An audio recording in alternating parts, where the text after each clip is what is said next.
In 2005, Cintra, a Spanish-owned company, signed a secret agreement with the Texas Department of Transportation to erect toll roads on existing roads and to toll new roads that were completely paid for by tax dollars. There are people, believe it or not, in Texas who don't know what the Trans-Texas Corridor is. Right. TTC 69, which they'll have the environmental hearing starting this spring on, runs through my part of the state. And there are people over there who have no idea what's fixing to come in their backyard. TxDOT, an unelected state agency, claimed that the agreement with the foreign company was even secret from the Texas legislature. When the truth came out, newspapers across the state called for heads to roll politically. Cintra's response was to have its Australian subsidiary make its first U.S. newspaper buy. Every newspaper they bought was along branches of the Trans-Texas Corridor and had been critical of the toll road plan. The cost of 40 or 50 newspapers is nothing compared to the profits that'll be made. Just Phase 1 alone of the state toll road plan is estimated to raise more than $200 billion in just the first 15 years. And Texas is only a small part of the global panorama. A combine of transnational companies is aggressively consolidating public finance infrastructure worldwide, and the same interests are erecting a world government according to their rules. A literal wonderland of corporate corruption, where governments simply act as vacuum cleaners, sucking up the wealth and resources of the middle class and transferring it to offshore bank accounts, leaving behind a cultural and economic wasteland of easily managed slaves. The whole purpose about the North American Free Trade Agreement is not about trade, it's about control. Control of people. CAFTA is even worse. Control of people. It's not about trade, it's subsidized trade with taxpayers' funds. This thing started here. Right. Yeah, right. And to save this country, we kill this damn thing here. Right. To stop it here in Texas, we stop the New World Order right here in Texas. Polls consistently show that over 90% of the people are against the NAFTA highway systems and its toll roads. As the people learned of the threat, they got angry and took action.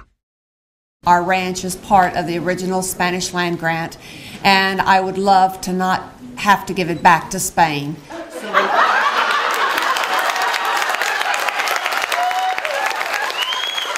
Opponents of a proposed superhighway today held a major protest.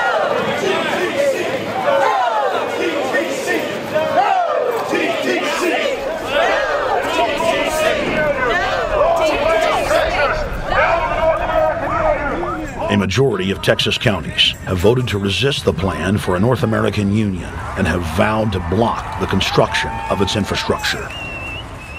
Heck, we already know in a law that was passed by a subservient United States Congress, where practically nobody in the entire Congress stood up and said no, they've already passed a law saying all their driver's licenses are going to be chipped. Well, I'm telling you right now, I'm not going to carry in a driver's license that's got a chip in it, so Big Brother can watch everywhere I go and see everything I do. No, no, hell no. No, all of it. No, no. We, the people, own this plot of ground.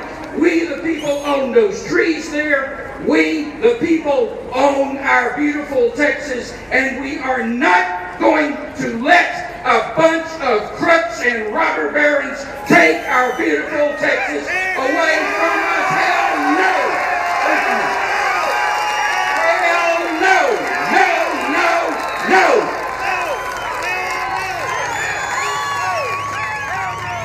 RFID tracker chips embedded in state inspection stickers and toll tags are already being used to track the population. The new system is also meant to control growth and steer development through so-called smart growth. Smart growth, which is nothing more than an effort to bring control into the cities. You have the rewilding of America and the Wildlands Project, the Convention on Biological Diversity, which is to control our rural population. Toll roads on interstate highways nationwide are walling off exit ramps to small towns and rural communities, and are creating ghost towns by design. This trend is accelerating under the NAFTA highway system and is meant to rewild more than half the country.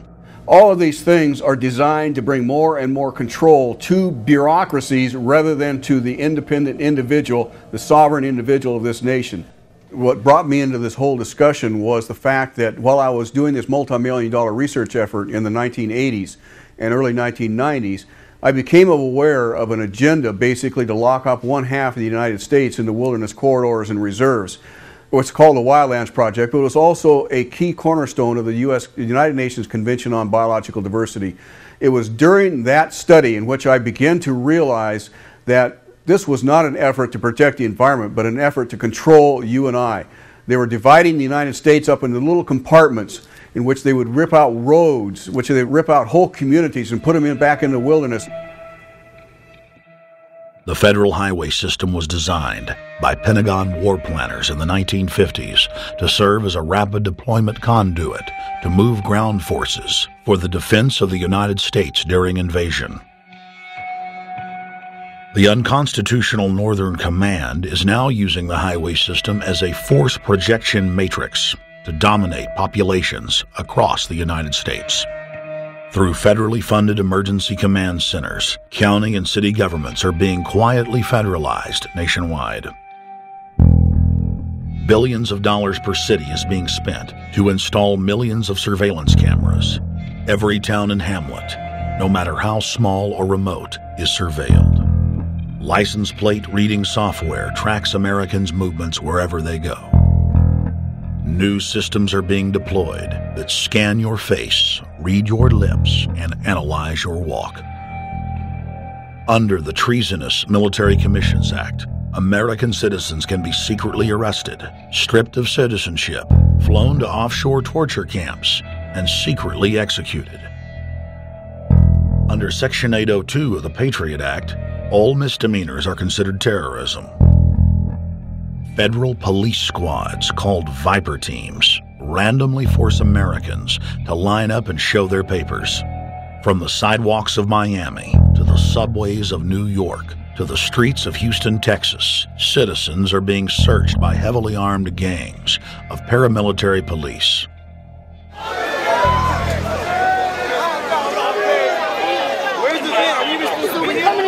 Come on, guys, come in. Yo, can you get that camera off of us, sir? Sir, can you get that United States First Amendment? All right, but you can get that camera. I'm saying get the camera out of my face. That's what I'm saying. You're on the streets of New York. So what does that mean? I'm saying get that camera out of my face. That's what I'm saying. It's a free country. Fuck wrong with It's a free country. Get this damn camera out of my face. Hey, this isn't Nazi Germany. There's no camera in your face. God. Hey, move to Russia, okay? Yo, Sarge. We can have cameras on the streets. I said get it out of my face. Your guy starts cussing at us out of the blue. I said get it out of my face. That's what I'm saying. It was never in your face.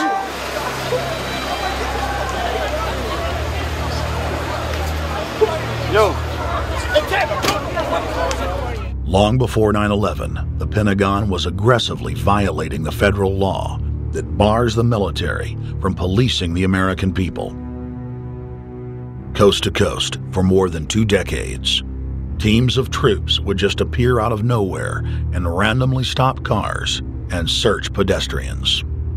The acclamation accelerated with regular Army searching bags at the Super Bowl and the Kentucky Derby, as well as other high-profile events. Then President Bush signed a Defense Authorization Act, which radically increased the funding for the already bloated shadow government. In the act, the executive branch formally announced that it was preparing for domestic insurrection and went on to preemptively strip the state governors and legislatures of their powers.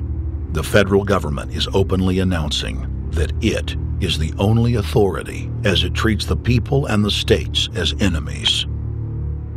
Then on May 9th, 2007, President Bush unlawfully granted himself new powers, and the presidency officially became a fiat dictatorship.